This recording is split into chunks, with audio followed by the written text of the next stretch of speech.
कृष्णा। तो कैसे हमने हमारी पिछले भगवत गीता के एपिसोड में चर्चा की थी कि कैसे अर्जुन एकदम हताश हो गए थे, उदास हो गए थे, उनके हाथों से उनका गांडीव छूट गया था और उन्होंने भगवान के शरण में चले गए अर्जुन, और वो कहने लगे कि शिष्यस्ते हम साधी माम त्वाम प्रपन्नम। हे प्रभु, आप मुझे कृपया करके धर्म के बारे में बताइए कि मेरे लिए श्रेयस कार्य क्या होगा, आप कृपया वो बताइए। फिर भगवान ने आगे ज्ञान दिया कि कैसे ये जो है, हम आत्मा है, हम शरीर नहीं, हम आत्मा है और आत्मा नित्य होती है। भले ही तुम भीष्म पितामह और द्रोणाचार्य को मारोगे, लेकिन ये तो कभी मरने वाले है ही नहीं, क्योंकि ये नित्य है। आत्मा इस शरीर को छोड़कर दूसरे शरीर में प्रविष्ट हो जाती है। फिर भगवान एग्जाम्पल्स के थ्रू समझाते हैं कि कैसे हम हर समय ही अपना शरीर बदल रहे हैं। कभी हम बच्चे थे, बच्चे से हम कुमार हुए, कुमार से हम यौवन हुए, यौवन से हम ओल्ड हुए, ओल्ड से हम मर गए। ऐसे करके कुमार हम यौवन हम जरा, ऐसे करके जब शरीर पूरा नष्ट हो जाता है तब आत्मा एक शरीर को त्याग कर दूसरे शरीर में प्रवेश कर जाती है। फिर कैसे हमने चर्चा की थी कि कैसे भगवान श्री कृष्ण निराकार नहीं है, भगवान श्री कृष्ण का साकार स्वरूप है, और भगवान इस बात को काटते हैं कि कुछ मायावादी कहते हैं कि भगवान श्री कृष्ण निराकार है, लेकिन भगवान इस बात को काटते हैं भगवत गीता में कि भगवान हमेशा से थे, अभी भी है और आगे भी रहेंगे। हम सब हमेशा से थे, अभी भी है और आगे भी रहेंगे। और भगवान फिर नए नए एग्जाम्पल से समझाते हैं कि कैसे आत्मा नित्य है। भगवान कपड़े का एग्जाम्पल देते हैं, जैसे जब कपड़ा पुराना हो जाता है तो हम कपड़े को चेंज कर लेते हैं, उसी प्रकार आत्मा भी इस शरीर को चेंज कर लेती है। जब यह शरीर पुराना हो जाता है, किसी काम का नहीं होता, तब आत्मा एक शरीर को छोड़कर दूसरे शरीर पे प्रवेश कर जाती है। तो ऐसे करके भगवान समझा रहे हैं। फिर भगवान ने सकाम कर्म के बारे में अर्जुन को बताया कि देखो अर्जुन, अगर तुम युद्ध करोगे और अगर तुम जीत गए तो तुमको भोग ऐश्वर्य मिलेगा। क्या मिलेगा? इंद्रप्रस्थ भी मिलेगा, हस्तिनापुर भी मिलेगा। और अगर खुदा ना खास्ता तुम युद्ध में मर गए, तुम हार गए, तो तुमको स्वर्ग की प्राप्ति होगी। अर्जुन देखो, विन विन सिचुएशन है। तो भगवान सकाम कर्म के बारे में बात करते हैं। तो यहां पर हमने अपनी पिछली वीडियो को समाप्त कर दिया था। अब हम आगे चर्चा करेंगे। अब भगवान 39 वर्ष से भगवान टॉपिक चेंज करते हैं। भगवान अभी निष्काम कर्म में आते हैं। भगवान कहते हैं खैर, लेकिन हारे या जीते इन चक्करों में पड़ना ही नहीं चाहिए। Now Krishna changes the topic from सकाम टू निष्काम। भगवान कहते हैं कि हमें बिना किसी अटैचमेंट के कार्य करना चाहिए। देखो अर्जुन, हमें बिना किसी अटैचमेंट के कार्य करना चाहिए, क्योंकि बिना अटैचमेंट के जो कार्य होता है उस कार्य में कोई नुकसान नहीं होता, क्योंकि उसमें हमारी कोई एक्सपेक्टेशंस नहीं होती ना। As a matter of duty हम ये कार्य कर रहे हैं। तो निष्काम कर्म में भगवान स्विच करते हैं, सकाम टू निष्काम कर्म में भगवान स्विच करते हैं। और फिर भगवान अर्जुन को कहते हैं कि नेहाभिक्रम नाशोस्ति प्रत्यवायो न विद्यते स्व अल्पाप्यस्य धर्मस्य त्रायते विषयो महात्। तो भगवान यहां बताते हैं कि निष्काम भाव से जो हम प्राप्त करते हैं ना, दैट इज मोर स्पिरिचुअल, वो बहुत ज्यादा आध्यात्मिक होता है। और इस रास्ते में कोई नुकसान नहीं होता है अर्जुन, इस रास्ते में कोई नुकसान नहीं होता। और इवन अगर कोई अध्यात्म की शुरुआत में अगर थोड़ा सा भी आगे बढ़ जाता है या थोड़ा सा भी वो कार्य करता है, अध्यात्म की शुरुआत में थोड़ा सा भी वो कार्य करता है, तो भाई बहुत बड़े डेंजर से तुम बच जाओगे, बहुत बड़े डेंजर से हम बच जाते हैं। तो अगर कोई भक्ति प्रैक्टिस करता है तो वो बहुत बड़े बड़े कठिनाइयों से वो बच जाता है। अगर कहीं पर उसका पैर कटना होता है तो सिर्फ एक सुई चुभती है। इवन चैप्टर 6 में तो डिटेल डिस्क्रिप्शन आता है कि अगर कोई व्यक्ति 5% भक्ति करते हैं तो नेक्स्ट लाइफ में 6% से वो शुरू करता है। अगर वो 10% भक्ति करता है तो नेक्स्ट लाइफ में वो 11% से शुरू करता है। अगर वो 70% भक्ति करता है तो नेक्स्ट लाइफ में वो 71% से शुरू करता है। तो भक्ति कैरी फॉरवर्ड होती है। इस लाइफ में हम जितना भक्ति करेंगे नेक्स्ट लाइफ में वो कैरी फॉरवर्ड होगी। भक्ति कैरी फॉरवर्ड होती है, ज्ञान कैरी फॉरवर्ड नहीं होती। सब कुछ शुरुआत करनी पड़ती है, लेकिन भक्ति जहां पर हमने छोड़ी थी वहां से ही हम शुरुआत कर सकते हैं। तो इसलिए अगर कोई इस भक्ति में, इस अध्यात्म में अगर थोड़ा सा भी प्रोग्रेस करे तो वो बहुत बड़े कठिनाइयों से बच जाता है। जैसे एक स्टोरी आती है, पद्म पुराण में एक स्टोरी आती है। एक व्यक्ति था जो कि तुलसी महारानी की सेवा करता था। इतना ज्यादा कोई खास सेवा नहीं करता था, थोड़ा बहुत ही सेवा करता था, और वैसे थोड़ा धार्मिक था, भगवान का थोड़ा थोड़ा भक्त था। तो तुलसी महारानी की सेवा करता था वो व्यक्ति। तो एक दिन शाम को वो तुलसी महारानी की सेवा कर रहा था, उसकी जो मंजरी है उसको प्लग कर रहा था, तुलसी महारानी को जल अर्पण कर रहा था। तो तभी उसकी नजर आकाश में पड़ी 3 भयावह व्यक्ति के ऊपर। बहुत ही ज्यादा डरावने दिखने वाले थे ये भयावह व्यक्ति थे, बहुत ही ज्यादा, और बहुत ही ज्यादा भयानक से खड़े हुए हैं, हाथ में गोरे दंड वगैरह है, दंड वंड लिए हुए हैं, और बहुत ही ज्यादा घूर घूर कर देख रहे हैं उस व्यक्ति को। तो उसकी नजर पड़ी तो उसने पूछा, आप कौन है? तो उन्होंने कहा, हम यमदूत है। तो यमदूत, आप लोग यहाँ पर क्यों आए हो? अरे तेरे को लेने के लिए आया है ना, तेरा समय हो गया। अच्छा, मेरे को लेने के लिए आए हो? तो आप लोग दूर क्यों खड़े हुए हो? पास आओ ना। नहीं, पास नहीं आ सकते ना, तो तुलसी महारानी के सामने है ना, तो तुलसी महारानी के सामने हम नहीं आ पाते। ओ अच्छा, तुलसी महारानी के सामने नहीं आ पाते, मेरे को लेने के लिए आए हो? हाँ, तेरे को लेने के लिए आया है। दूर हट, तुलसी महारानी से दूर हट, तब तेरे को लेके जाएंगे। लो जी, वो तुलसी महारानी को वो बैठ के पकड़ के बैठ गया। मैं तो नहीं हटने वाला, मैं तो नहीं हटने वाला, बिल्कुल नहीं छोड़ूंगा तुलसी महारानी को, मैं तो बिल्कुल नहीं छोड़ूंगा।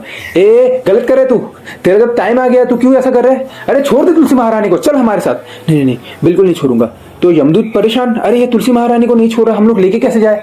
गए यमराज के पास गए, यमराज को बताया देखो ये फला फला व्यक्ति है, ये तुलसी महारानी को कस के पकड़ के वो बैठ गया, ये हट नहीं रहा, अभी इसका समय आया, उसको लेके जाना है। तो यमराज आए, यमराज ने कहा ए विधि का विधान मत बदल, तू तेरा समय आ चुका है, तेरे को चलना है हमारे साथ, विधि का विधान मत बदल, चल हमारे साथ। नहीं नहीं नहीं, नहीं छोड़ूंगा तुलसी महारानी को, तो मैं नहीं छोड़ने वाला, नहीं छोड़ूंगा। तो यमदूत भी परेशान, यमराज भी परेशान। तो वो लोग गए ब्रह्मा जी के पास, गए ब्रह्मा जी आप चलिए देखिए ये एक व्यक्ति, इसका समय आ चुका है, इसको जाना है हमारे साथ, इसको हमें लेके जाना है, लेकिन ये तुलसी महारानी से हट नहीं रहा, तुलसी महारानी से हट नहीं रहा, तो हम इसको लेके कैसे जाए? ब्रह्मा जी आए उसको बताने के लिए, अरे छोड़ दे, तेरा समय आ चुका है, इसको मत बदल तू, क्योंकि तेरा समय आ चुका है, तो अभी तेरा जाने का समय है, मत बदल। वो तो नहीं छोड़ रहा, नहीं मैं तुलसी महारानी को मैं नहीं छोड़ूंगा। फाइनली शिव जी को बुला के लेके आए, महाकाल को बुला के लेके आए, शिव जी कहने लगे छोड़ दे तुलसी महारानी को, क्यों नहीं छोड़ रहा तू? वो तो तुलसी महारानी को पकड़ के बैठ गए। अब जब मामला थोड़ा सीरियस हुआ तो यमदूत, यमराज, ब्रह्मा जी और शिव जी गए नारायण के वैकुंठ धाम में, कि फिर नारायण के वैकुंठ धाम में जाके कहने लगे हे प्रभु नारायण, देखिए ना एक व्यक्ति है जो आ नहीं रहा, इसका समय आ चुका है, इसको अभी जाना है हमारे साथ, इसका जो लाइफ स्पैन था वो पूरा हो गया है, हमें इसको लेके जाना है, लेकिन ये आ नहीं रहा, ये तुलसी महारानी से हट नहीं रहा। तो नारायण ने कहा अच्छा कोई बात नहीं, तुम उसको जाके बोलो कि नारायण ने बुलाया है, अगर वो नहीं आना चाहे मेरे पास तो उसको पालकी में बिठा कर लेके आओ और बोल लगे तुलसी महारानी को साथ में लेकर बैठ जाए, लेकिन मेरे पास लेके आओ उसको, मैं देखता हूं क्या कर सकता हूं। तो गए यमदूत, यमराज, शिवजी और ब्रह्मा जी गए वो उस व्यक्ति के पास, कहने लगे चलो चलो नारायण ने बुलाया तुमको। नहीं नहीं नहीं, मैं नहीं जाने वाला, अगर रास्ते में तुम लोगों ने कुछ उल्टा फुल्टा कर लिया मेरे साथ, मैं नहीं जाने वाला। अरे चल पालकी में बैठ के चल ले, तुलसी महारानी को भी ले लियो अपने साथ। तो उसको पालकी में बिठाया, वो तुलसी महारानी को वो लेके बैठा, ऐसे करके बिठाया, और पालकी के दो चार कंधे होते हैं, एक कंधा दिया यमराज ने, एक कंधा दिया यमदूतों ने, एक कंधा दिया शिव जी ने, एक कंधा दिया ब्रह्मा जी ने, ऐसे चार लोगों ने पालकी को कंधा दिया, और इस पालकी को वो लोग लेके गए कहा? नारायण के धाम, वैकुंठ में, नारायण के धाम में जाकर उसको रखा। तो फिर नारायण ने पूछा हाँ भाई क्यों पकड़ रखे तुलसी महारानी को? नहीं नहीं नहीं नहीं नहीं नारायण मैं नहीं छोड़ सकता तुलसी महारानी को, अगर मैं तुलसी महारानी को छोड़ दूंगा तो ये यमदूत तो मुझे ले जाएंगे। अब नारायण ने कहा अबे तुम चिंता मत करो, तुलसी महारानी से तुम्हारी आसक्ति है, इसलिए इसका लाभ तुम्हें क्या मिला है कि तुमको कंधे में लेकर कौन है? देखो वैकुंठ में तुमको कंधे में उठाकर कौन लेके आया है? ब्रह्मा जी, शिव जी, यमराज और यमदूत तुमको कंधे में उठाकर लेके आए हैं वैकुंठ में। क्यों? क्योंकि तुम्हारी आसक्ति तुलसी महारानी से है। तो और जो वैकुंठ धाम में आ जाता है, जो मेरे धाम में आ जाता है, वो तो अब कहीं नहीं जा सकता, वो तो अब यही रहता है, तो अब तुम यही रहोगे मेरे साथ। फिर नारायण ने यमदूत, यमराज, ब्रह्मा जी और शिव जी को उन्होंने भेजा, देखिए आप जाइए, अब तो ये तो वैकुंठ में आ गया, ये हमारे साथ ही रहेगा। तो इसलिए अगर कोई थोड़ा सा भी प्रगति करता है भक्ति में, थोड़ा सा भी अगर कोई स्वअल्प अपयस्य धर्म से त्राय तो विषय महात, अगर कोई थोड़ा सा भी प्रगति करता है तो बड़े बड़े भयावह स्थिति से वो बच जाता है। तो इसलिए देखिए उसकी तुलसी महारानी से आसक्ति थी, तो वो थोड़ा सा उसने प्रगति की थी। यमदूत लेने के लिए आए लेकिन यमदूत ले नहीं पाए, वो लास्ट में वो वैकुंठ गया।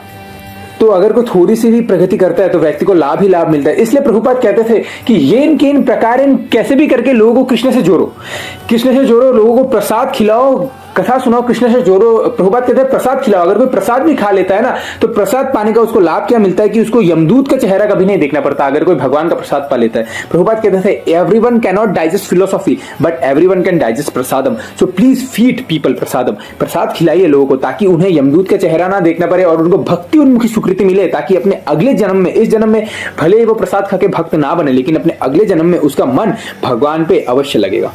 तो अगर कोई थोड़ा सा भी प्रोग्रेस करे तो वो बहुत ही भयावह सिचुएशन से बच जाता है। ऐसे कई लोग हैं जो लोग बहुत ही थोड़ा सा प्रोग्रेस करते हैं, मान लो वृद्ध होकर आए, ओल्ड एज में आए वो लोग भक्ति में, तो थोड़ा सुने, थोड़ा माला जप किए, सुनते सुनते वो निपट गए, तो शरीर छोड़ना पड़ा। लेकिन उस स्थिति में वो प्रार्थना करते हैं, हे प्रभु अब मैं बहुत ही देर से, तो भक्ति उनकी कैरी फॉरवर्ड होती है, और उस ओल्ड एज में वो प्रार्थना करते हैं, प्रभु मैं बहुत देर से भक्ति में आया, तो मैं जो करना चाहता था मैं कर नहीं पाया, कृपया करके आप मेरा अगला जीवन प्लीज फेवरेबल बनाना ताकि मैं वो सब कर सकूं जो मैं नहीं कर पाया।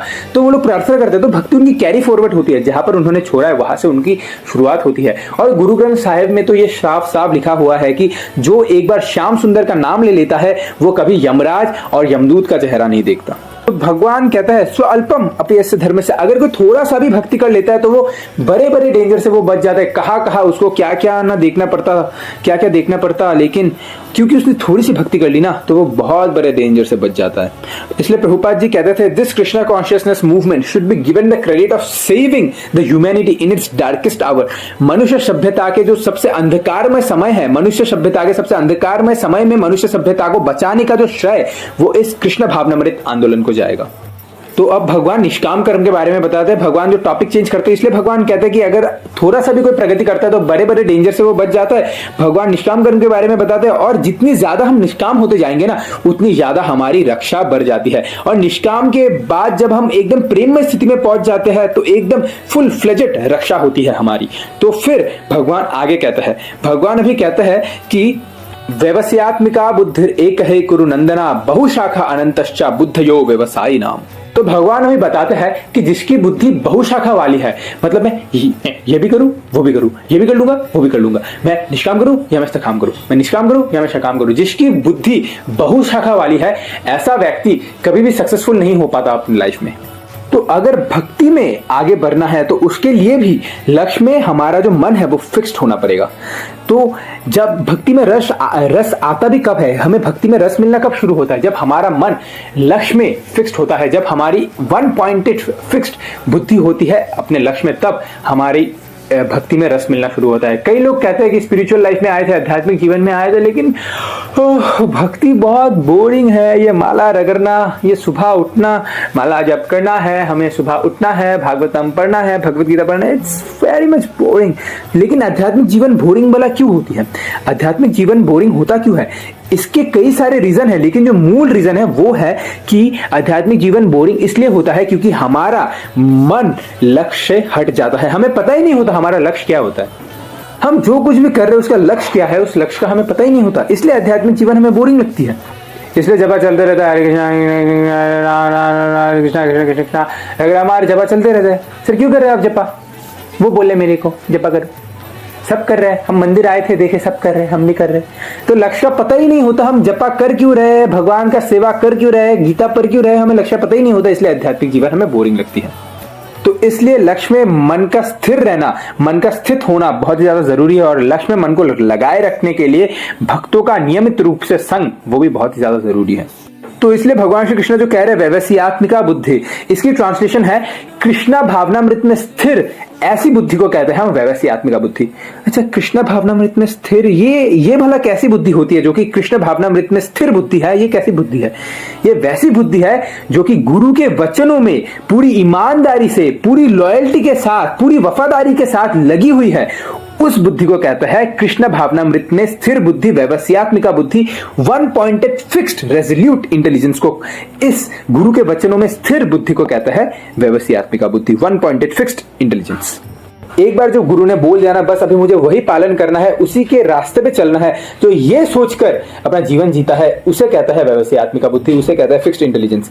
क्योंकि देखिए उल्टे फुल्टे गुरु के वचनों में नहीं, राम रहीम बाबा, निर्मल बाबा, इनके वचनों में नहीं, जो कि प्रामाणिक गुरु है उनके वचनों में जो मन स्थिर है, उनके वचनों में लगी हुई जो बुद्धि है, उसे कहता है व्यवसायत्मिका बुद्धि। उल्टे फुल्टे गुरुओं के वचनों में नहीं। ये गुरु कह रहे हैं इंद्र तृप्ति कर लो, हमारा भी मन है इंद्र तृप्ति करने का, तो कर लेते हैं, इंद्र तृप्ति में ही अब मैं जीऊंगा क्योंकि मेरे गुरुदेव ने कहा है इंद्र तृप्ति में जीना। अरे वो गुरु है ही नहीं ना, गुरु वो है जो कि खुद की पोथी नहीं, भगवान की पोथी को लेकर चलता है, भगवान के भगवत गीता, भगवान के संदेश को एज इट इज देता है, उसे कहता है गुरु। जो कि प्रामाणिक संप्रदाय से आ रहा है उसे कहता है गुरु। और उनके वचनों में अगर हमारा मन फिक्स्ड है, उनके वचनों के हिसाब से अगर हम चलते हैं, उसे कहता है व्यवसायत्मिका बुद्धि। तो देखिए माया तो आएगी, ये कलयुग है, माया का युग है, इसमें मन को स्थिर रखना बहुत ही ज्यादा कठिन है। माया तो आएगी, लेकिन हम माया को ना कब कह पाएंगे? हम माया को तभी ना कह पाएंगे जब हमारी बुद्धि गुरु के वचनों में फिक्स्ड अप रहेगी, जब हमारी वन पॉइंटेड इंटेलिजेंस रहेगी, तब हम माया को ना कह पाएंगे कि गुरु के वचनों में हमें विश्वास है और गुरु के इंस्ट्रक्शन को हम फॉलो करेंगे, तब हम माया को ना कह पाएंगे। तो इसे कह रहे हैं भगवान व्यवसायत्मिका बुद्धि। और प्रभु, लेकिन जिसकी बुद्धि बहुशाखा वाली है कि मैं सकाम करूं या निष्काम करूं, मैं ये करूं या वो करूं, वो कभी सफल नहीं हो पाता। इवन मेटेरियल लाइफ में भी जिसकी बुद्धि बहुशाखा वाली है, मैं ये करूं या मैं वो करूं, मैं ऐसा करूं या मैं वैसा करूं, मैं यहां जाऊं या वहां जाऊं, बहुशाखा, जिसकी बुद्धि बहुशाखा वाली है वो लोग कुछ नहीं कर पाते।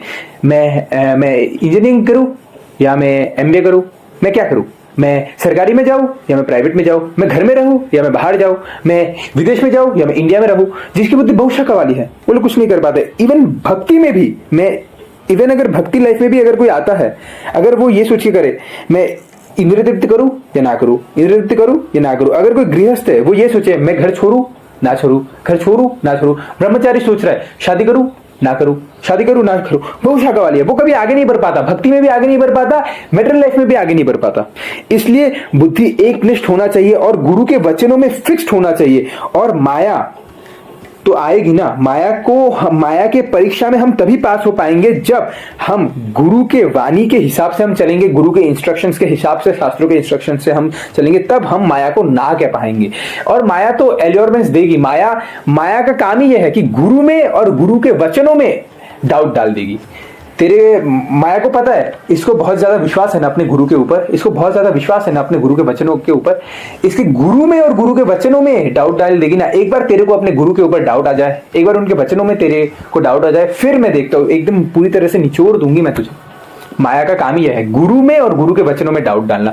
लेकिन भगवान कह रहे हैं जिसकी व्यवसायत्मिका बुद्धि होती है, एक ही कुरुनंदना, वन पॉइंटेड इंटेलिजेंस, वो व्यक्ति आगे बढ़ पाता है। लेकिन जिसकी बहुशाखा वाली होती है वो व्यक्ति कभी आगे नहीं बढ़ पाता।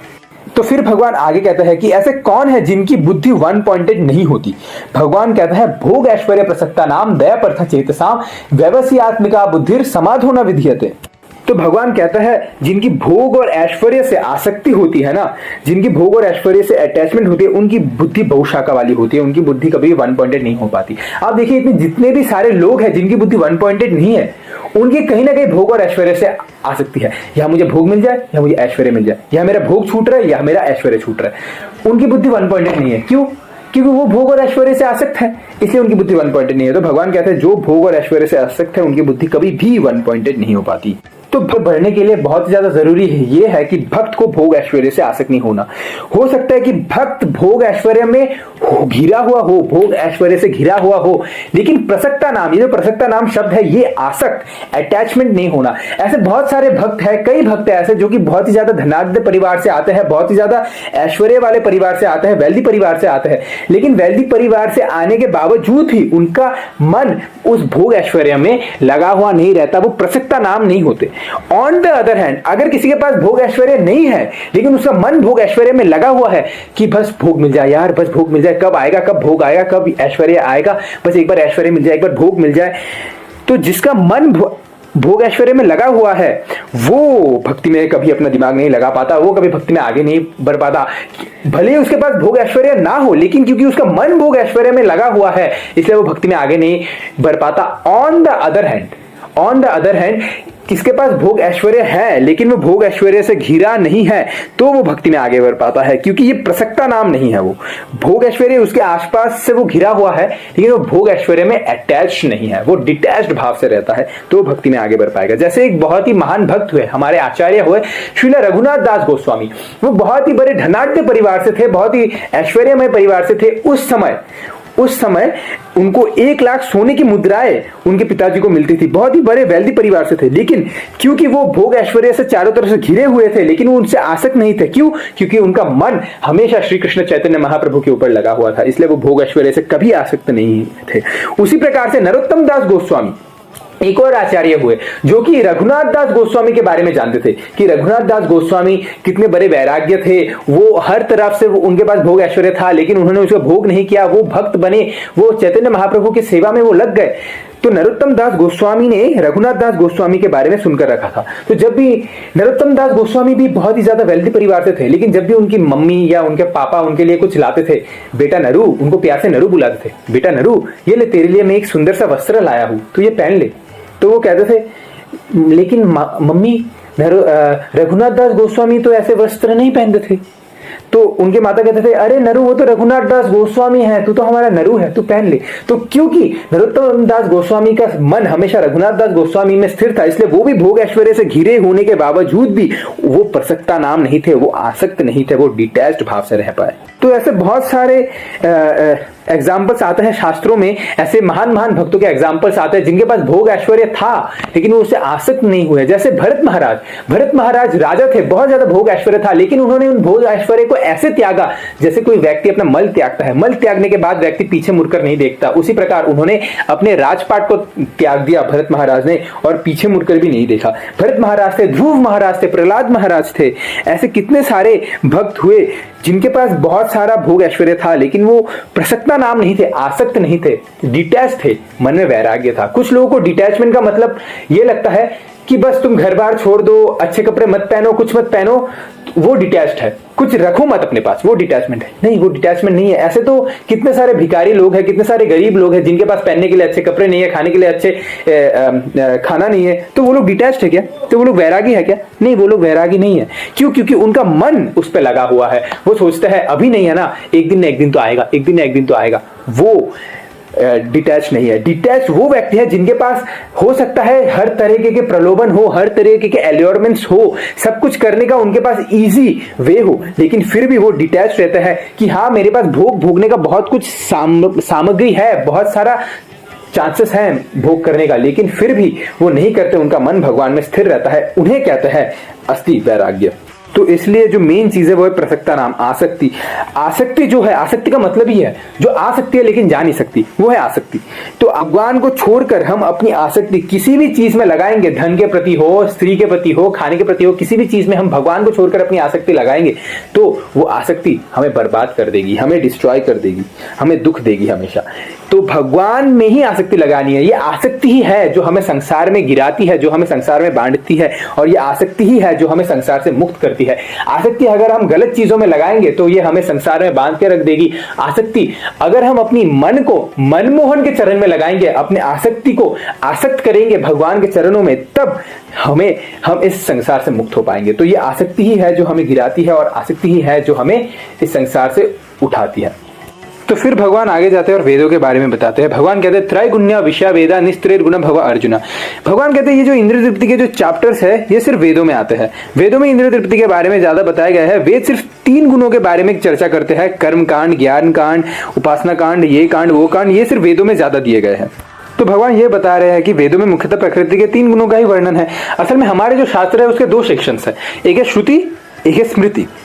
श्रुति जो है वो है वेद वाला पार्ट है जिसमें वेदों के बारे में बताया गया है, और जो स्मृति है वो है भक्ति के बारे में बताया गया है। जैसे पुराण आ गए, उसके पुराण इतिहास आ गए, वो स्मृति में आते हैं। और ये जो श्रुति आते हैं इसमें वेदों के बारे में ज्यादा बताया गया है। और वेदों में क्या है, कर्मकांड, ज्ञान कांड, उपासना कांड, ये सब ज्यादा है, और स्तुतियां भी आती है। लेकिन सकाम कर्म के बारे में, क्या करने से क्या मिलेगा, ये करोगे तो तुमको वो मिलेगा, ये करोगे तो स्वर्ग की प्राप्ति होगी, ये करोगे तो नर्क जाओगे, इसके बारे में ज्यादा बताया गया है, वो वेदों में आता है।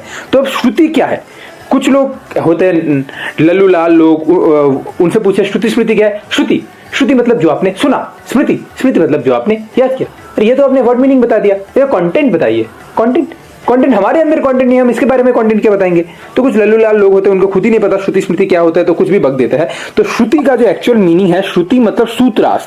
भगवान के द्वारा दिए गए सूत्रास को जब कंपाइल किया जाता है तो उसे कहते हैं श्रुति।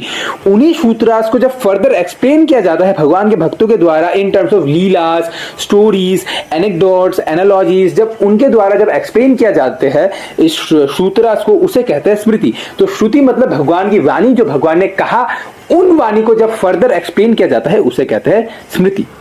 तो वेद क्या है? वेद है सूत्रास। सूत्रास की जो एक्सप्लेनेशंस है वो आती है पुराणों में, महाभारत, इतिहास, इन सब में। और इनमें जो सबसे टॉप मोस्ट है श्रीमद् भागवतम, उन सब में ये सूत्रास की एक्सप्लेनेशंस आती है, वो है स्मृति।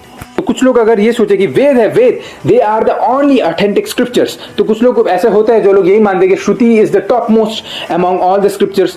तो कुछ होते हैं ऐसे समाज के हैं, जैसे आर्य समाज वाले होते हैं, वो लोग मानते हैं कि श्रुति ही टॉप मोस्ट है, वेद ही टॉप मोस्ट है, बाकी जो शास्त्र है ये तो बेकार के शास्त्र है, वो किसी ने भी लिख दिए बाकी शास्त्र। कोविड में जॉब चली गई थी, ये तेरी जॉब चली गई ना, आजा यहाँ आ जा, ये ले पुराण लिख दे, तू उपनिषद लिख दे, ये लिख दे। नहीं, एक्सक्यूज मी सर, जो वेद है वो भी वेद व्यास जी ने दिया है, जो पुराण है, जो महाभारत है, जो इतिहास है, वो भी वेद व्यास जी ने दिया है। वो दोनों ही both are given by Ved Vyas जी, तो दोनों ही इक्वल रूप से हमें मानना पड़ेगा। तो श्रुति और स्मृति दोनों ही वेद व्यास जी ने दिए है। एक सेक्शन है जो कि सूत्रों को बता रहा है और दूसरा सेक्शन है जो कि सूत्रों को एक्सप्लेन करता है। तो इसलिए अगर हमें मानना है तो दोनों को समान रूप से हमें पकड़ना होगा और दोनों को मानना होगा। और ये जो भगवत गीता है, ये भगवत गीता की यूनिक पोजीशन है। भगवत गीता दोनों ही है, भगवत गीता श्रुति भी है, भगवत गीता स्मृति भी है। श्रुति कैसे है? क्योंकि ये भगवान की वाणी है, भगवान ने स्वयं कहा है, तो भगवान की वाणी को श्रुति कहते हैं, तो इसलिए भगवत गीता श्रुति है क्योंकि इसे भगवान ने कहा है, भगवान श्री कृष्ण ने कहा है। और स्मृति भी है। स्मृति कैसे है? ये स्मृति इसलिए है क्योंकि ये इतिहास का पार्ट है, महाभारत का पार्ट है, स्टोरी का पार्ट है, इसलिए ये श्रुति है। तो ये श्रुति भी है और स्मृति भी है। भगवत गीता का यूनिक पोजीशन है। जैसे श्रीमद् भागवतम, ये श्रुति भी है, स्मृति भी है। श्रुति कैसे है? ये स्वयं नारायण ने कहा है, स्वयं संकर्षण जी ने कहा है, इसलिए ये श्रुति है। और स्मृति कैसे है? सुखदेव गोस्वामी कहा है, सुखदेव गोस्वामी ने कहा है, भगवान के भक्त ने कहा है, इसलिए स्मृति भी है। तो श्रुति भी है, स्मृति भी है। भगवत गीता और Bhagavatam they are unique position, उनका एक यूनिक पोजीशन है। वो लोग श्रुति भी होते हैं, वो लोग स्मृति भी होते हैं। और कुछ लोग कहते हैं ये जो पुराण है, पुराण का मतलब क्या है? पुराण मतलब जो पुराना हो गया है। तो क्योंकि पुराण मतलब जो पुराना हो गया है तो पुराण को छोड़ दीजिए, पुराण में आ जाइए। वाह, क्या बात बताई आपने, पुराण को छोड़ दीजिए, कुरान में आ गई है। अरे लल्लू लाल ढकोसले बाजी वाले इंसान, तुम सुनो, हम बताते हैं। पुराण मतलब क्या है? जो पूर्ण करने वाला हो, वेदों को जो पूर्ण करता है वो है पुराण। वेदों में जो बच गए, वेद व्यास जी ने उसको डाला पुराण में, तो वेदों को पूर्ण करने वाले है पुराण। और पुराण का एक और मतलब है पुरनव। पुरनव मतलब बार बार पढ़ने के बाद भी जो नया लगे उसे कहते हैं पुराण। और पुराण को वेदों में पंचम वेद भी बताया गया है। वेद श्रीमद् भागवतम में आता है कि जब वेद व्यास ने सारे वेदों शास्त्र को जब उन्होंने कंपाइल किया, तो वेद के बाद जब उन्होंने पुराण को कंपाइल किया, क्योंकि उन्होंने 4 वेद दिए थे, 4 वेद के बाद जो पंचम वेद है उसे पुराण कहते हैं। और पुराण में भी जो टॉप मोस्ट ग्रंथराज है वो है श्रीमद् भागवतम। तो भगवान कह रहे हैं अर्जुन को, हे अर्जुन, वेदों में तो मुख्यतः तीनों गुणों के बारे में चर्चा आती है, इंद्र तृप्ति के बारे में चर्चा आती है। अर्जुन, इन से ऊपर उठो, वेदों से ऊपर उठो, दिव्यता में जाओ। दिव्यता की चर्चा तुमको पुराणों में मिलेगी। तो अर्जुन, दिव्यता में जाओ, इन तीनों गुणों से ऊपर उठो, वेदों से ऊपर उठो। फिर भगवान आगे जाते हैं, फिर भगवान आगे बताते हैं, भगवान कहते हैं कि अलग अलग कुओं से जो कार्य संपन्न होते हैं वो एक अकेली नदी सारे कार्य संपन्न कर देती है। जो लोग गांव में रहते होंगे उनको पता है कि गांव में ऐसा होता है कि एक कुआं रहेगा जिसमें हम कपड़े धोएंगे, दूसरा कुआं रहेगा जिसपे हम खुद नहाएंगे, तीसरा कुआं रहेगा जिसमें हम जानवरों को नहलाएंगे, चौथा कुआं रहेगा जिससे हम पानी पिएंगे। ये इतने सारे अलग अलग कुएं कहाँ रहते हैं? जहां पर नदी नहीं बह रही होती है। जहां पर नदी बह रही होती है ना, वहां पर खुद भी नहा लेते हैं लोग, जानवरों को भी नहला देते हैं, पानी पी भी लेते हैं और कपड़े भी धो लेते हैं, सारे कार्य हो जाते हैं। तो उसी प्रकार अगर जो भक्ति के मार्ग को चूज करता है, जो भक्ति में लेता है, भक्ति में उसको मुक्ति चाहिए, मुक्ति भी मिल जाएगी, इंद्र तृप्ति चाहिए, इंद्र तृप्ति भी मिल जाएगी, और मजा चाहिए, मजा भी मिल जाएगा, उसके साथ भक्ति स्वयं भी मिल जाएगी। जैसे उनसे पूछो आपको क्या चाहिए, आपको इंद्र तृप्ति चाहिए, इंद्र तृप्ति भक्ति में मिलती है। आपको क्या खाना पसंद है? जी मुझे बहुत ही बढ़िया अच्छा खाना खाना पसंद है। हाँ मिलेगा, आपको 56 भोग मिल रहा है भगवान का, आप खाना बनाओ, भगवान को भोग लगाओ और खाओ, इंद्र तृप्ति। एक बार प्रभुपाद जी से किसी ने पूछा, Swami ji what does your movement do for recreation? आपका मूवमेंट, आपका ये कृष्णा कॉन्शियसनेस आंदोलन भला अमोद प्रमोद के लिए, एंटरटेनमेंट के लिए क्या करता है? श्रील प्रभुपाद जी ने कहा, our whole movement is recreation. हम लोग एंटरटेनमेंट के लिए क्या करते हैं? नाचते हैं, गाते हैं, खाते हैं। सुबह 4:30 बजे उठकर कौन नाचता है? भक्त नाचता है। भक्त जितना बढ़िया प्रसादम खाता है ना, जितना बढ़िया टेस्टी वो खाना खाता है ना, उतना शायद एक कर्मी व्यक्ति भी नहीं खाता। भक्त जितना नाचता है, भक्त जितना गाता है, उतना शायद एक कर्मी व्यक्ति भी नहीं करता। तो ये श्रील प्रभुपाद कह रहे हैं कि our whole movement is recreation. हमारा जो पूरा आंदोलन है वो एंटरटेनमेंट का ही है। तो लोगों को लगता है अगर हम भक्ति में आएंगे तो हमें सब कुछ छोड़ना होगा। भक्ति छोड़ना नहीं है। भक्ति की खूबसूरती ही ये है कि हमें सब कुछ प्लस करना है। आप खाना खाते हो ना, तो उसमें भगवान को प्लस कर दो, भोग लगा के खाओ, शाकाहारी खाओ। हाँ कुछ रूल्स एंड रेगुलेशंस मानने पड़ते हैं, लेकिन जो लोग भक्ति के रूल्स रेगुलेशन नहीं मानते वो लोग उल्टे फुल्टे रूल्स रेगुलेशन मानते हैं। वो लोग कुत्ते को रोटी खिलाते हैं, वो लोग चिड़िया को दाना खिलाते हैं, वो लोग शनि को तेल चढ़ाते हैं, वो लोग मंगलवार व्रत रखते हैं, ये करते हैं, वो करते हैं, क्योंकि वो लोग भक्ति के नियम को नहीं मान रहे। जो लोग भक्ति के नियम को मानते हैं, जो भक्ति में आ जाता है ना, जो भक्ति की नदी में आ जाता है, उसको छोटे छोटे कुएं वाली कार्य नहीं करने पड़ते। ये कर लो, वहां शनि को तेल चढ़ाओ, वहां पे जाके कुत्ते को रोटी खिलाओ, वहां पर जाके उल्टा लटक जाओ, वहां पर जाके ये ताबीज पहन लो, ये सब नहीं करना पड़ता अगर कोई भक्ति में आ जाता है। तो अगर हम भक्ति करते हैं तो बाकी जितने भी सारे कुआं है, जैसे मोक्ष का कुआं, सिद्धि का कुआं, भोग का कुआं, वो सब आराम से पूरे हो जाते हैं। भक्त को क्या मुक्ति चाहिए? क्या मुक्ति तो फ्री में मिलती है। जैसे होता है ना, प्लाज्मा टीवी खरीदिए और डीवीडी प्लेयर फ्री पाइए। तो कोई डीवीडी प्लेयर खरीदेगा नहीं भाई, प्लाज्मा टीवी खरीद लो, डीवीडी प्लेयर ऐसे ही मिल जाएगा। उसी प्रकार भक्ति कर लो, मुक्ति सब कुछ मिल जाएगा। और कहते भी है मुक्ति भुक्ति सिद्धि कामी सकले अशांत, कृष्ण भक्त निष्काम अतएव शांत। एक कृष्ण भक्ति होता है जो हमेशा शांत रहता है, जो मुक्ति कामी होता है वो भी अशांत रहता है। मुक्ति मिल जाए, कहां से मुक्ति मिलेगी, कहां से मुक्ति मिलेगी, तपस्या करता है, उल्टा लटक जाता है, ये करता है वो करता है। जो भुक्ति होता है सिर्फ भोग करना है, भोग कर लूं, यहां से भोग मिल जाए, वहां से भोग मिल जाए, वो भी अशांत रहता है, क्योंकि कभी अगर भोग पुराना हो तो क्रोध आता है, वो अशांत रहता है। सिद्धि कामी, सिद्धि चाहिए, पहाड़ में जाकर तपस्या करेगा, एक पैर में उल्टा लटक के वो तपस्या करेगा, पैर को गर्दन के नीचे से घुमाकर वो तपस्या करेगा, वो भी अशांत रहता है। लेकिन जो कृष्ण भक्त होता है वो निष्काम रहता है, हमेशा भगवान की सेवा में लगा रहता होता है, तो इसलिए वो हमेशा शांत रहता है। मुक्ति भुक्ति सिद्धिगामी सकल अशांत, कृष्ण भक्त निष्काम अतएव शांत। और फिर भगवान आगे कहते हैं कि जो रियल पर्पस जानता है वेदों का, वो वेदों में अलग अलग डिस्क्रिप्शंस को देखकर वो कभी कंफ्यूज नहीं होगा। क्योंकि कुछ लोग कंफ्यूज हो जाते हैं कि बताइए, वेदों में कहीं पर लिखा है कि वरुण की उपासना करो, वेदों में कहीं पर लिखा है कि शिव की उपासना करो, कहीं पर लिखा है अग्नि की उपासना करो, कहीं पर लिखा है कि बत्ती घुमाओ, कहीं पर लिखा है माला फेरो, कहीं पर लिखा है उल्टे हो जाओ, क्या करे जी, करे क्या?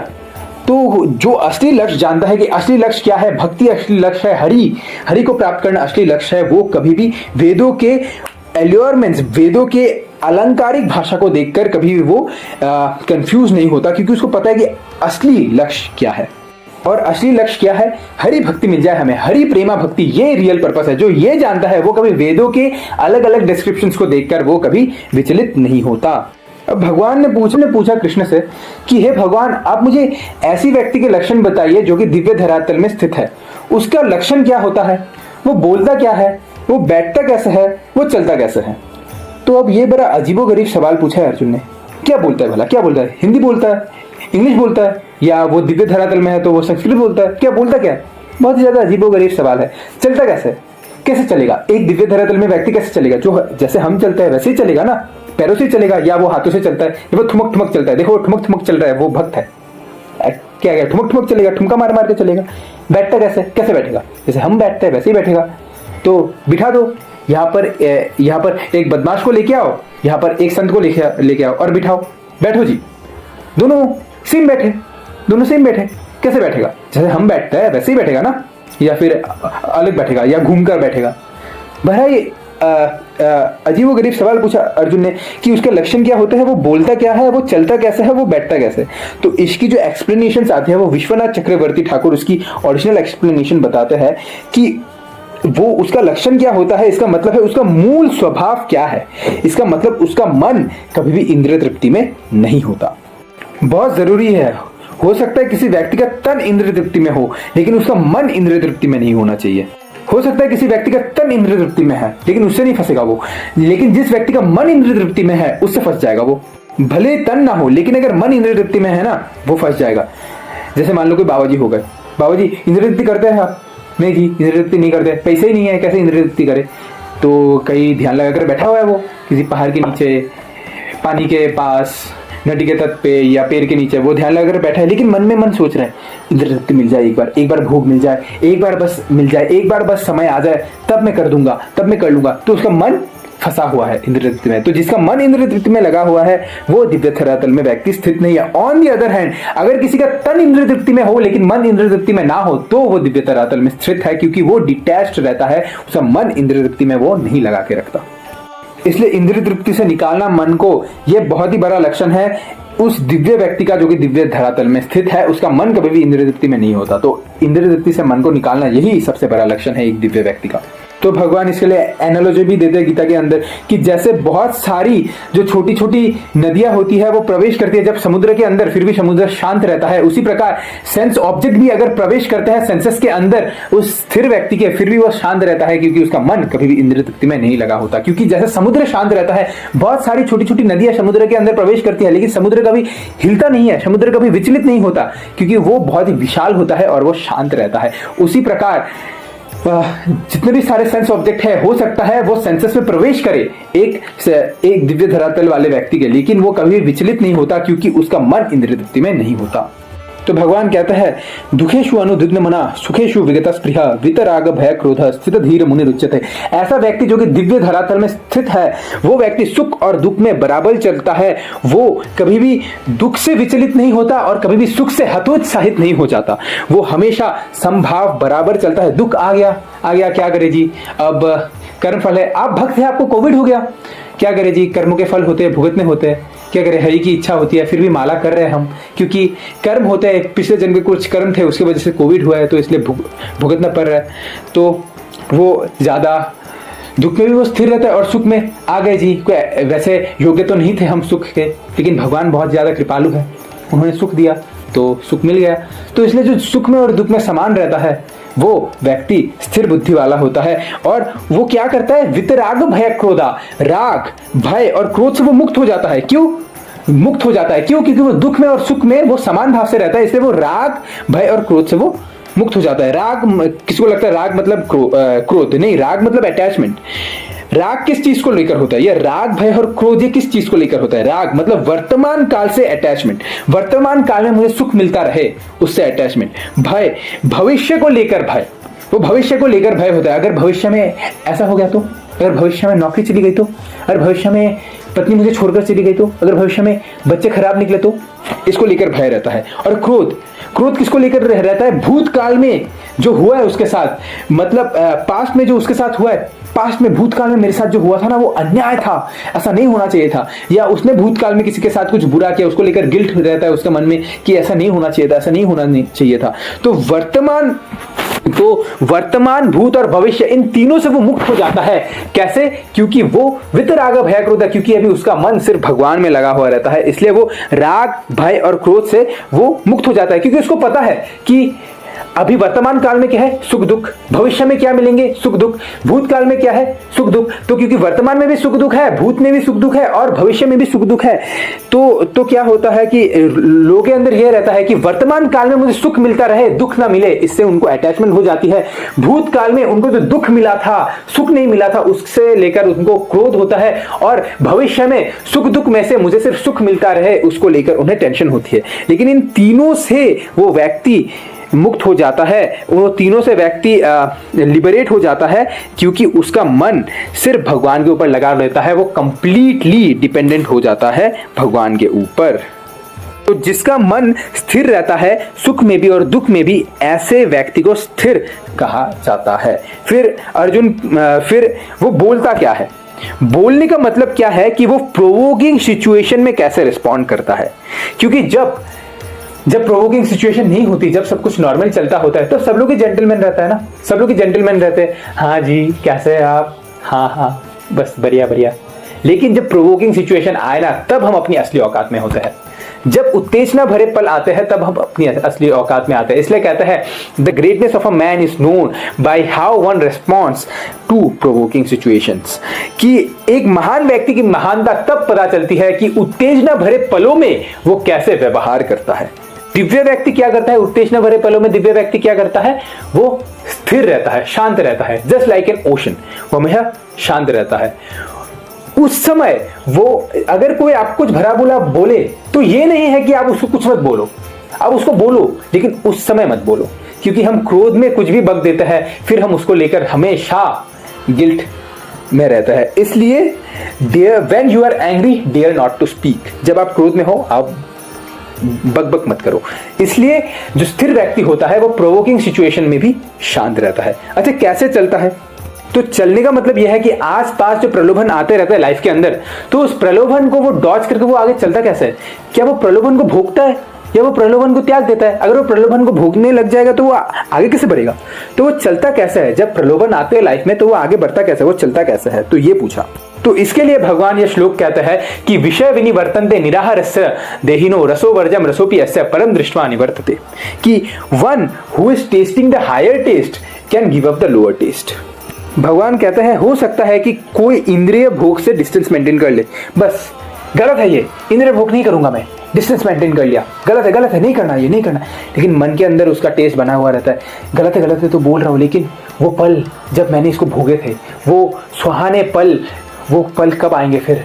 नहीं गलत है, नहीं करना, लेकिन मन तो कह रहा है ये सही है, मैंने जब इसे भोगा था वो अच्छे दिन वो फिर कब आएंगे। तो हो सकता है, भगवान कहता है हो सकता है भले ही कोई इंद्रिय भोग से डिस्टेंस मेंटेन कर ले, लेकिन अगर उसके मन में टेस्ट बना हुआ रहता है, हो सकता है कोई कह ले नहीं गलत है गलत है, लेकिन मन में उसका वो बना हुआ है, टेस्ट बना हुआ है कि नहीं सही है, मन तो कह रहा है सही है।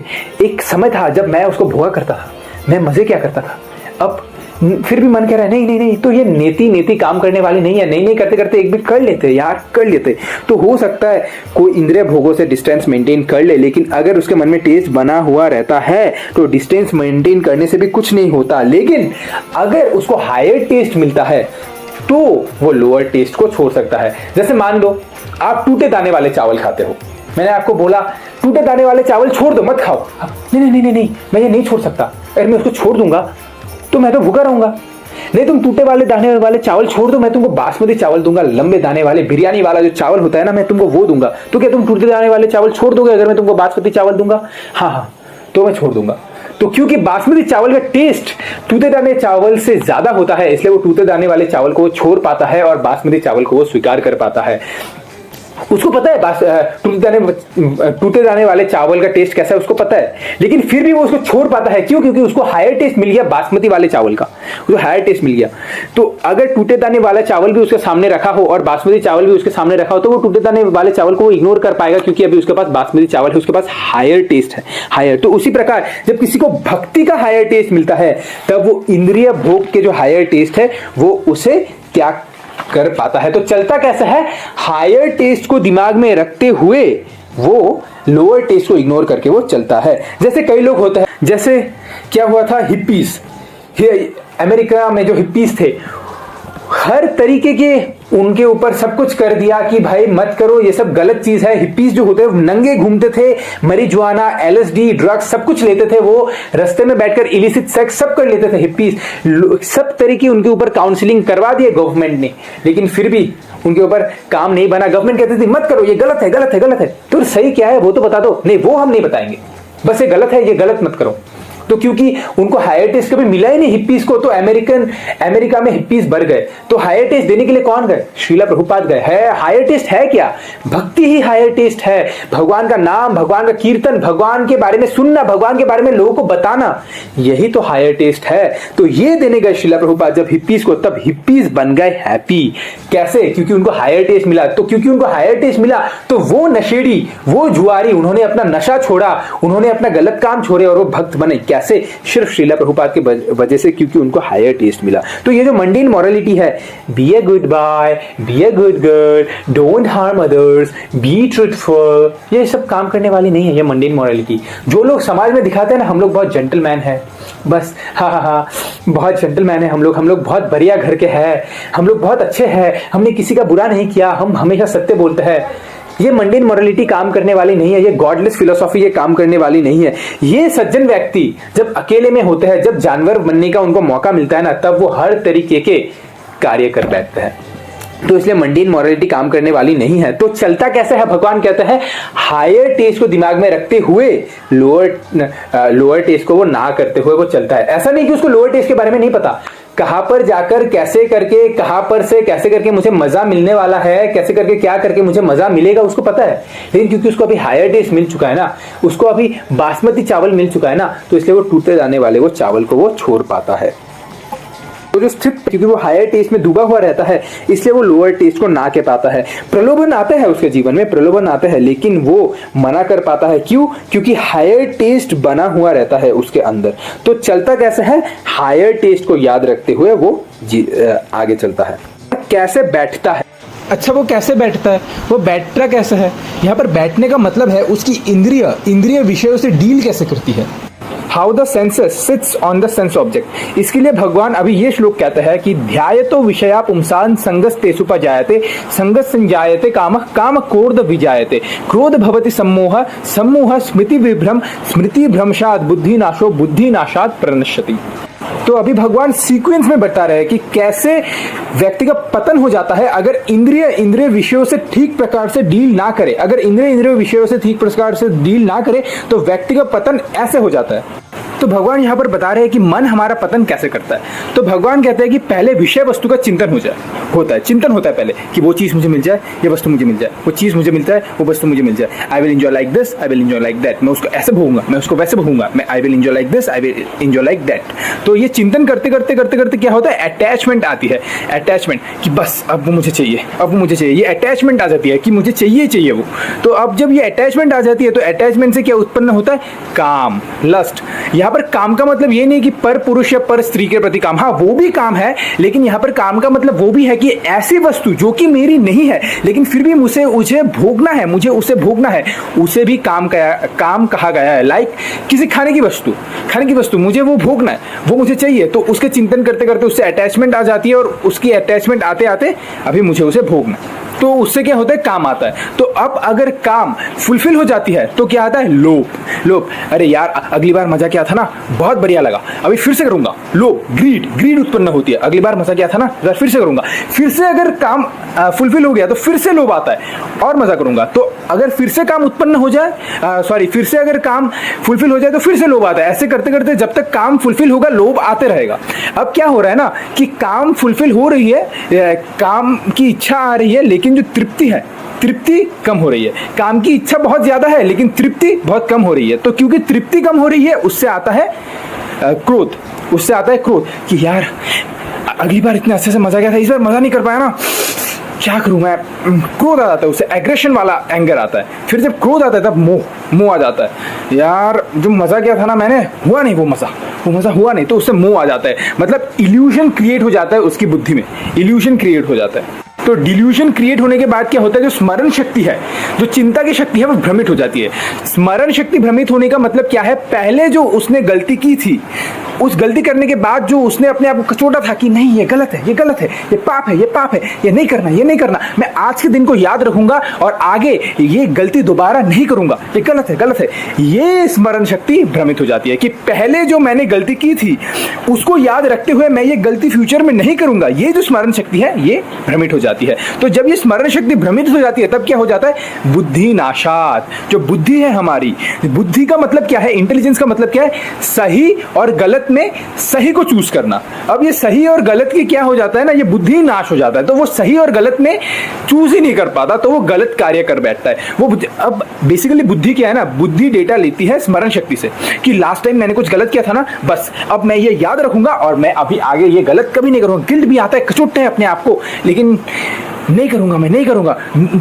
उसके गुरुदेव ने उसको कहा था, बेटा जी गलत नहीं करना, अच्छा काम करना है, कभी गलत नहीं करना। लेकिन उसका क्या हो जाता है ना, स्मरण शक्ति भ्रमित हो जाती है। स्मरण शक्ति भ्रमित होने के बाद उसकी बुद्धि नाश हो जाती है। तो बुद्धि नाश हो जाती है तो क्या हो जाता है, वो डिस्क्रिमिनेट नहीं कर पाता क्या सही है क्या गलत है। तो वो वही जो गलत काम उसने पहले किया था वो गलत काम वो फिर से कर बैठता है। और जब वो गलत काम फिर से कर बैठता है तब क्या हो जाता है, पतन, डायरेक्ट पतन हो जाता है। तो इसलिए भगवान बता रहे हैं, बेटा अगर कभी मन तेरे को नीचे गिराएगी ना तो कैसे शुरुआत किससे होगी, चिंतन से शुरुआत होगी। ध्यायतो विषयापुंसात्, पहले विषय वस्तु का ध्यान होगा, फिर उससे आसक्ति होगी, फिर उससे काम उत्पन्न होगा, फिर काम पूरा हो गया तो ग्रीड आएगा, और अगर काम पूरा नहीं हुआ तो एंगर आएगा। अगर एंगर आ गया तो मोह उत्पन्न हो जाएगा, क्लाउड छा जाएगा पूरे बुद्धि में, और जब क्लाउड छा जाएगा तब स्मरण शक्ति भ्रमित हो जाएगी कि पहले जो गलत काम किया था वो डेटा ही चला जाएगा, वो डेटा ही डिलीट हो जाएगा। और जब वो डेटा डिलीट हो जाएगा तब क्या हो जाएगा, बुद्धि नाश हो जाएगा, सही और गलत में फर्क नहीं समझ पाएंगे और फिर पतन, नीचे गिर जाएंगे। तो भगवान कह रहे हैं, बेटा अगर तेरे को कभी तेरा मन नीचे गिराएगा ना तो शुरुआत मन से ही होगी, चिंतन से ही होगी। अब भगवान ने यहाँ पर बहुत अच्छा शब्द यूज किया, वो है ध्यायतो। भगवान ने दृष्टवा नहीं बोला, मतलब दृष्टवा का मतलब जैसे तुम्हारा आंखें पड़ेगी सेंस ऑब्जेक्ट में तुम मर जाओगे बेटा, नहीं, दृष्टवा नहीं बोला, भगवान ने चिंतन बोला है कि सेंस, अभी नेक्स्ट टाइम आंखें कहाँ पड़ेगी ये कंट्रोल तो हमारे पास नहीं है ना, कि अभी मैं नेक्स्ट टाइम मेरी आंखें कहाँ पर जाएगी, मैं क्या चीज देखूंगा, ये कंट्रोल मेरे पास नहीं है। लेकिन वो चीज देखने से हमारा पतन नहीं होगा।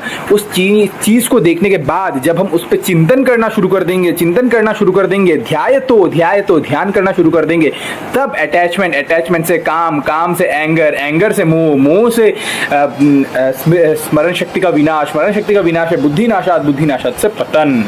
तो दृष्टिवा से फॉल डाउन नहीं होता, ध्यायतों से फॉल डाउन होता है। ऐसा हो सकता है हम लोग बाहर जा रहे हैं, बाहर जाते हुए कोई वल्गर पोस्टर दिख गया, हो सकता है, अब ये तो मुझे नहीं पता ना कि यहाँ पर वल्गर पोस्टर लगा हुआ होगा, दिख गया, या फिर कोई सुंदर व्यक्ति नजर आ गया, हो सकता है ऐसा, लेकिन उससे हमारा पतन नहीं होगा। उस व्यक्ति में या उस पोस्टर में या कोई भी ऐसी चीज में जो कि भक्ति के लिए अनुकूल नहीं है, उस पर जब ध्यान लगना शुरू हो जाएगा तब हमारा पतन हो जाएगा। और जितने ज्यादा हमें सीक्वल में आगे जाते जाएंगे ना, आगे बढ़ते जाएंगे, उतनी ज्यादा रिटर्न होना, उतनी ज्यादा वापसी करना बहुत ही मुश्किल हो जाती है। ध्यायतों में वापसी ईजी होती है, ध्यायतों के बाद जब आसक्ति आ जाती है तो वापसी थोड़ा मुश्किल हो जाती है। अटैचमेंट के बाद जब काम उत्पन्न हो जाता है तो वापसी और मुश्किल हो जाती है। काम के बाद जब क्रोध आ जाता है तो वापसी और भी ज्यादा मुश्किल हो जाती है। क्रोध के बाद जब क्लाउड्स छा जाते हैं तब वापसी और भी ज्यादा मुश्किल हो जाती है। क्लाउड्स के बाद जब स्मृति ही नष्ट हो जाती है, बुद्धि ही नष्ट हो जाती है, तब वापसी बहुत ही ज्यादा मुश्किल हो जाती है। और जब बुद्धि नष्ट हो गई तो अब तो भाई आप पतन के बाद ही मिलना जी, पतन के बाद ही मिलना। तो जितनी जल्दी हो सके दृष्टिवास से ही वापसी कर लो कि सेंस ऑब्जेक्ट में मैंने देख लिया कुछ उल्टा फुल्टा, बस बस बस आगे नहीं देखना, आगे नहीं देखना, वापस कर लो। या फिर मान लो ध्यान तो हो रहा है, बस बस नहीं करना नहीं करना नहीं करना, हरे कृष्ण कृष्ण कृष्ण हरे हरे, हरे राम राम राम हरे हरे, हे कृष्ण मैं आपका हूँ, मैं आपका हूँ, ऐसे करके भाई पहले ही वापसी कर लो, क्योंकि आगे बढ़ते जाएंगे तो वापसी करना बहुत ही ज़्यादा मुश्किल हो जाएगी। और यू टर्न भी कैसे मारना चाहिए? यू टर्न भी हमें बोल करके मारना चाहिए, क्योंकि मन से ऊंचा क्या है? वाणी। मन से मन को नहीं काट सकते, लेकिन मन में अगर मन बोल रहा है ये कर ले, लेकिन अगर हम बोल के करें नहीं मन अभी नहीं करना, या फिर आप पोस्टपोन कर दो ना मन को, ठीक है मैं वो करूंगा। 5 माला करने के बाद आपने 5 माला की, मन फिर से बोल रहा है अरे तूने बोला था ना वो करेगा, मन को फिर से बोलो ठीक है मैं करूंगा वो, लेकिन मेरा अभी बुक रीडिंग बाकी है, मैं बुक रीडिंग कर लेता हूँ उसके बाद में करूंगा। मन फिर से बोल रहा है तू करना ये, तो तूने बोला था ना वो तो करेगा, हाँ मैं वो करूंगा, मैं मना नहीं कर रहा, मैं करूंगा, लेकिन अभी मुझे ना कहीं जाना है, मैं वहां से आता हूँ फिर। तो ऐसे करते करते जब तक हम माइंड को पोस्टपोन करते रहेंगे ना, तो मन की जो बोलने की शक्ति है, मन की जो अटैक करने की शक्ति है वो कम होती जाएंगी, क्योंकि मन को खाना मिलना कम हो जाएगा ना। मन से हम फंसते क्यों है? क्योंकि मन जो मांगता है हम उसे दे देते हैं। अगर बच्चा चॉकलेट मांगता रहे और माता पिता उसे देते रहे तो लास्ट में बच्चे को कैविटी हो जाती है। तो जब तक बच्चे को मना नहीं करोगे ना, ये मन भी बच्चा जैसा है, इसको मना करना होगा, इसको डांटना होगा, तो मन को पोस्टपोन करो, दूंगा ना, करूंगा ना, मैं वो करूंगा ना, लेकिन ये कार्य करने के बाद फिर से मन बोलेगा आपने बोला था ना आपको करोगे, हाँ मैं करूंगा मन, मैं करूंगा, लेकिन ये वाला कार्य करने के बाद। तो ऐसे करते करते पोस्टपोन करते जाओगे तो मन की शक्ति कम होती जाएगी और हम आगे बढ़ते जाएंगे। तो भगवान इसी प्रकार से बताते हैं ये सीक्वल की कैसे मन हमारा पतन का कार्य बनता है। तो यहाँ पर जाके चैप्टर 2 खत्म हो जाती है। तो अभी मिलते हैं आपसे चैप्टर 3 में नेक्स्ट वीडियो में। तो Hare Krishna, thank you very much for watching.